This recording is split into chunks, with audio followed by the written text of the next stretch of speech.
오늘 이 영상을 클릭하신 분들 중에 혹시 이런 생각 해보신 적 있으신가요? 손주가 사랑스럽긴 한데 솔직히 너무 힘들어. 이렇게 말하면 주변에서 뭐라고 할까봐 입 밖으로 꺼내지 못하셨죠? 70대 한 할머니께서 제게 이런 말씀을 하셨습니다. 스님, 저는 손주가 너무 예쁩니다. 그런데 왜 돌보다가 보면 자꾸만 눈물이 날까요? 이게 사랑인지 원망인지 모르겠어요. 여러분도 비슷한 마음 가져보신 적 있으시죠? 사실 이것은 여러분만이 문제가 아닙니다. 2600년 전 부처님께서도 이미 이 마음의 비밀을 꿰뚫고 계셨습니다. 그리고 그 해답을 우리에게 남겨주셨습니다. 오늘 제가 여러분께 들려드릴 이야기는 어떻게 하면 손주 육아를 잘할 수 있나가 아닙니다. 그보다 더 근본적인 질문입니다. 왜 사랑하는데 힘들까? 왜 좋은 일을 하는데 괴롭까? 이 질문에 대한 부처님의 답을 함께 들어보시겠습니다. 이 답을 알게 되면 여러분의 하루하루가 조금씩 달라질 겁니다. 상황은 그대로인데 마음이 달라지는 신기한 경험을 하실 겁니다. 지금부터 시작하겠습니다. 손주가 밥을 안 먹어요. 손주가 말을 안 듣어요. 손주가 밤에 안 자요. 많은 할머니, 할아버지들이 하시는 이야기입니다. 그런데 한 가지 묻고 싶습니다. 이것이 정말 문제일까요? 부처님께서는 이렇게 말씀하셨습니다. 세상에 문제는 없다. 다만 문제라고 생각하는 마음이 있을 뿐이다. 깊이 생각해 보십시오. 아이가 밥을 안 먹는 것 그 자체는 그냥 일어난 일입니다. 그런데 우리는 여기에 온갖 의미를 붙입니다. 내가 못 먹이는 거야. 애가 나를 무시하는 거야. 나는 능력이 없는 할머니야. 이런 생각들이 괴로움을 만듭니다. 사실 자체가 아니라 우리가 붙인 의미가 우리를 괴롭게 하는 겁니다. 한 할아버지의 이야기를 들려드리겠습니다.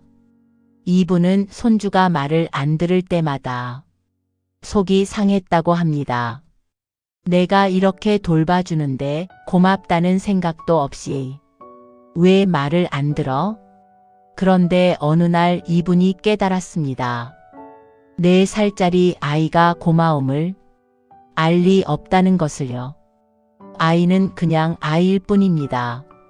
말을 듣기도 하고 안 듣기도 하는 것이 아이의 본성입니다. 아, 내가 아이한테 어른의 마음을 기대했구나. 이렇게 깨닫는 순간 그분의 마음이 한결 가벼워졌다고 합니다. 부처님께서 말씀하신 집착이 바로 이겁니다. 우리는 모르는 사이에 수많은 기대를 품고 삽니다. 손주는 내 말을 들어야 해. 자식들은 내게 감사해야 해. 나는 좋은 조부모여야 해. 주변 사람들은 나를 인정해줘야 해. 이런 기대들이 충족되지 않을 때 사랑은 고통으로 바뀝니다. 손주를 사랑하는 마음은 진짜입니다. 하지만 그 사랑에 온갖 기대와 조건이 붙어 있으면 그것은 괴로움이 됩니다. 여기서 중요한 질문을 하나 드리겠습니다. 내가 손주를 돌보는 것은 누구를 위한 것인가? 많은 분들이 손주를 위해서라고 대답하실 겁니다. 하지만 정말 그럴까요? 솔직하게 들여다보십시오. 혹시 자식들이 고마워하기를 바라면은 아닌가요? 내가 좋은 조부모라는 것을 증명하기 위해는 아닌가요? 다른 사람들에게 인정받기 위해는 아닌가요? 부처님께서는 이렇게 말씀하셨습니다. 순수한 행위는 대가를 바라지 않는다. 손주를 돌보는 일 그 자체로 의미가 있습니다. 감사를 받든 안 받든 인정을 받든 안 받든 그것과 상관없이 의미가 있습니다. 이것을 이해하는 순간 모든 것이 달라집니다. 한 할머니께서 이런 이야기를 하셨습니다. 제가 손주 밥을 먹일 때 항상 스트레스였어요. 많이 먹이면 며느리가 좋아할 거라고 생각했거든요. 그래서 억지로라도 먹이려고 했죠. 그런데 이 기대를 내려놓으니까 신기한 일이 일어났어요. 아이가 먹고 싶은 만큼만 먹이니까 제 마음도 편하고 아이도 더 잘 먹더라고요. 며느리도 오히려 어머니, 요즘 애가 밥을 잘 먹어요라고 하더라고요. 이것이 부처님께서 말씀하신 무집착의 힘입니다. 역설적으로 집착을 놓으면 일이 더 잘 풀립니다. 그렇다면 이제 질문은 이렇게 바뀝니다. 어떻게 집착을 놓을 수 있을까? 내려놓으라고요? 그럼 대충 하라는 말씀인가요? 아닙니다. 많은 분들이 오해하시는데 내려놓는다는 것은 포기하거나 대충 하는 것이 아닙니다. 부처님께서는 이렇게 말씀하셨습니다. 최선을 다하되 결과에 집착하지 마라. 차이가 보이시나요? 손주를 돌보는 일은 최선을 다하십시오 하지만 내가 원하는 대로 되어야 한다는 집착은 내려놓으십시오. 예를 들어볼까요? 손주한테 밥을 줍니다. 정성껏 맛있게 건강하게 준비합니다. 이것이 최선을 다하는 것입니다. 하지만 아이가 그것을 얼마나 먹을지 어떻게 반응할지는 아이의 몫입니다. 우리가 통제할 수 없는 영역입니다. 이것을 받아들이는 것이 내려놓음입니다. 밥을 다 먹으면 좋고 안 먹어도 괜찮습니다. 우리는 줄 것을 주었습니다. 그것으로 충분합니다. 한 할아버지께서 이런 경험을 나누셨습니다. 저는 손주한테 항상 공부해라, 책 읽어라 잔소리를 했습니다. 손주가 똑똑해지기를 바랐거든요. 그런데 손주는 저를 피하기 시작했어요. 그래서 방법을 바꿨습니다. 제가 재미있게 책을 읽는 모습을 보여줬어요. 강요하지 않고요. 그랬더니 손주가 먼저 다가와서 할아버지, 나도 그 책 읽어줘 하더라고요. 이것이 바로 내려놓음의 힘입니다. 강요하고 집착할 때는 안 되던 일이 내려놓으니까 자연스럽게 이루어집니다. 그런데 여기서 더 깊은 질문이 생깁니다. 왜 우리는 집착하게 될까요? 부처님께서는 그 이유를 명확하게 말씀하셨습니다. 두려움 때문이다. 우리는 두렵습니다. 내가 잘못하면 어쩌나, 손주가 잘못되면 어쩌나, 자식들이 나를 나쁘게 볼까봐, 주변 사람들이 나를 무능하다고 생각할까봐. 이 두려움이 집착을 만듭니다. 그리고 집착이 괴로움을 만듭니다. 그렇다면 이 두려움에서 어떻게 벗어날 수 있을까요?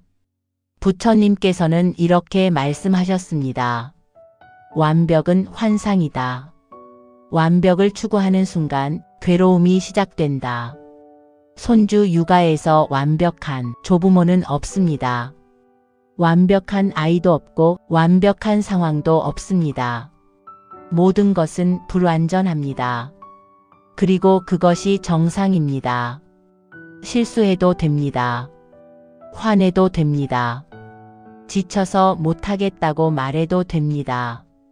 그것이 인간입니다. 한 할머니가 이런 고백을 하셨습니다. 저는 항상 웃는 할머니여야 한다고 생각했어요. 손주 앞에서는 절대 힘든 내색을 하면 안 된다고요.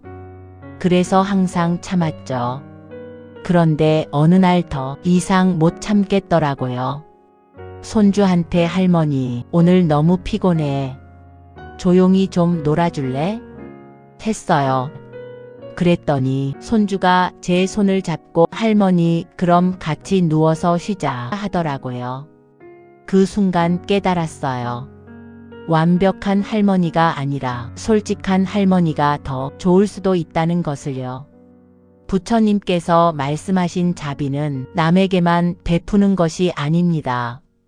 자기 자신에게도 베풀어야 합니다.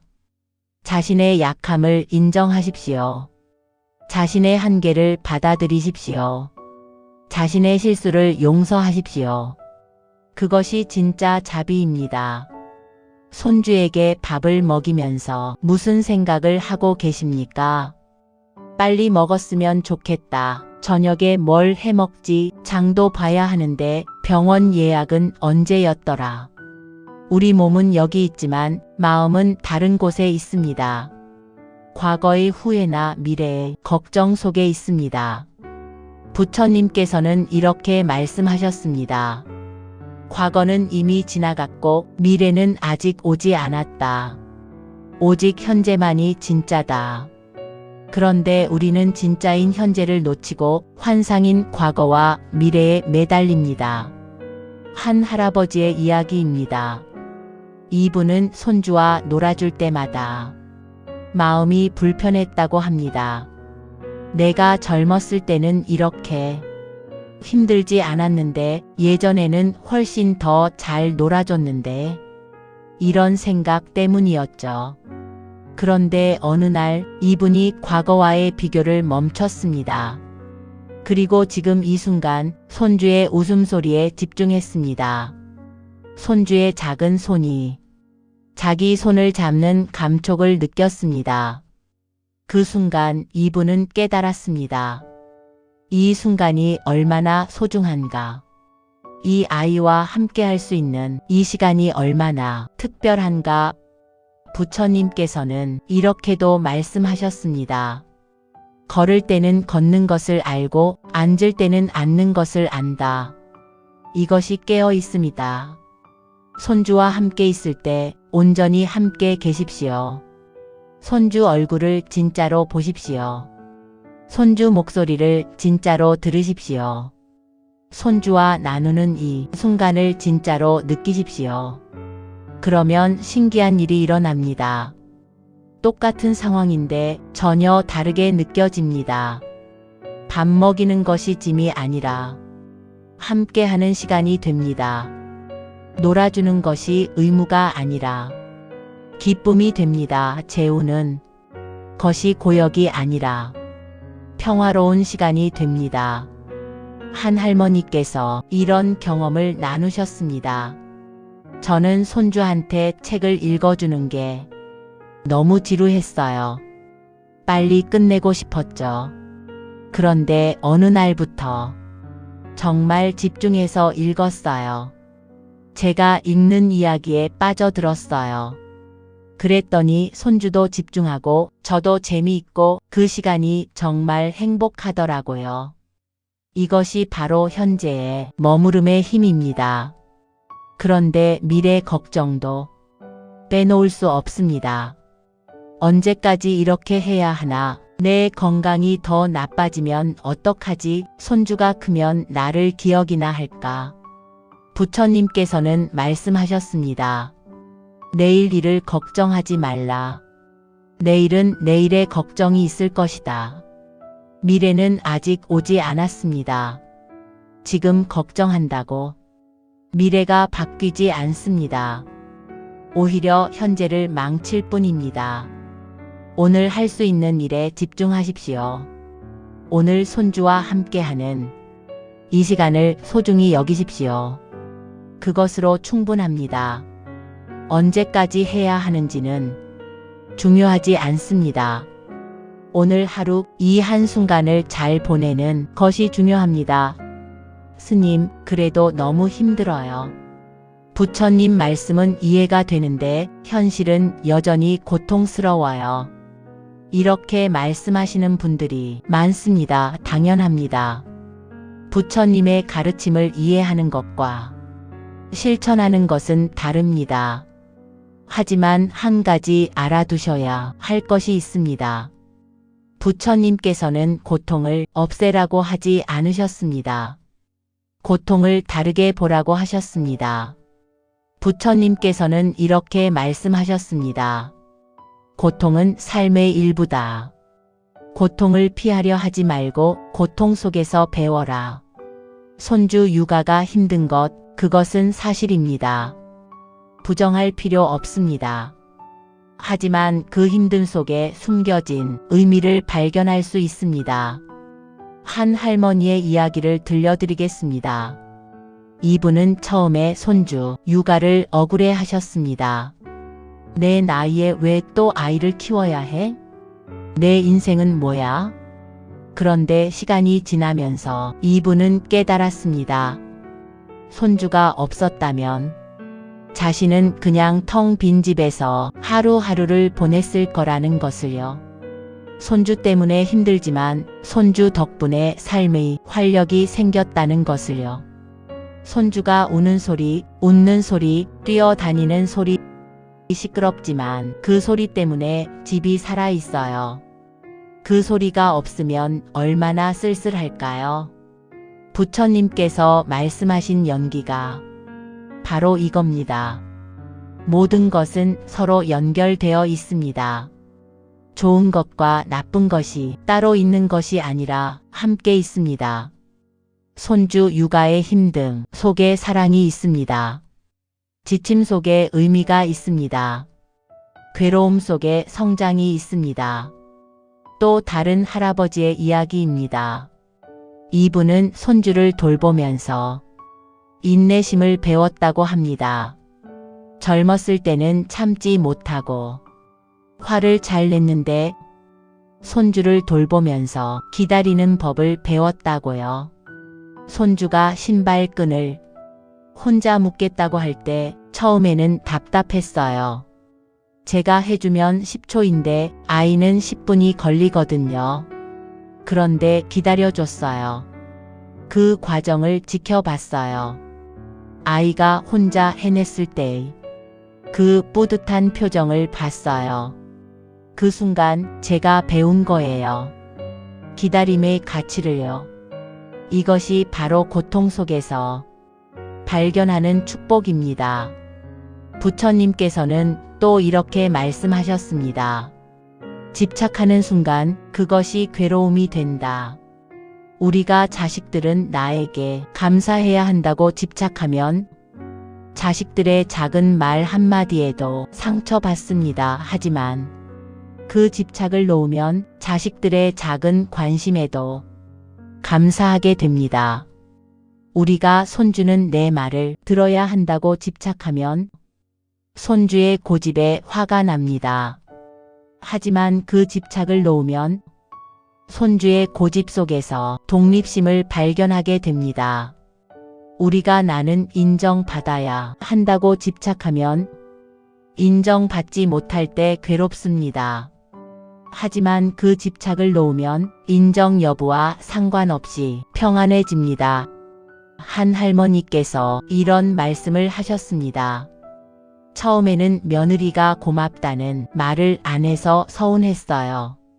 그런데 어느 날 깨달았어요. 며느리도 힘들구나. 직장 다니면서 아이 키우는 게 얼마나 힘들까. 내가 도와주는 것이 며느리에게 큰 힘이 되고 있구나. 고맙다는 말을 듣든 안 듣든 내가 도움이 되고 있다는 것만으로도 충분하구나.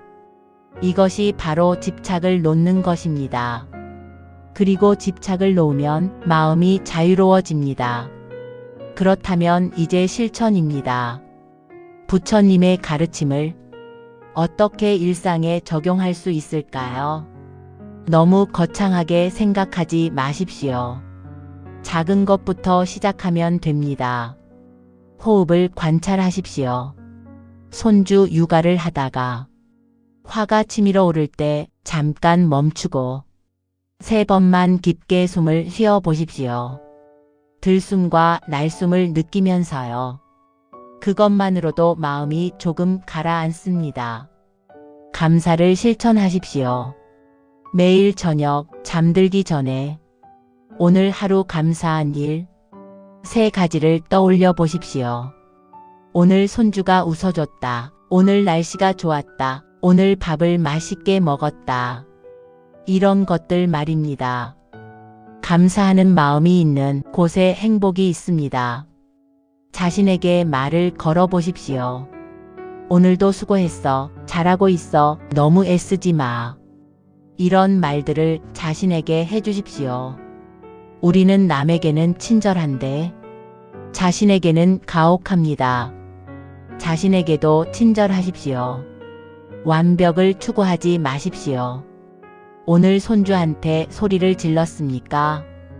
괜찮습니다. 사과하고 내일 더 잘하면 됩니다.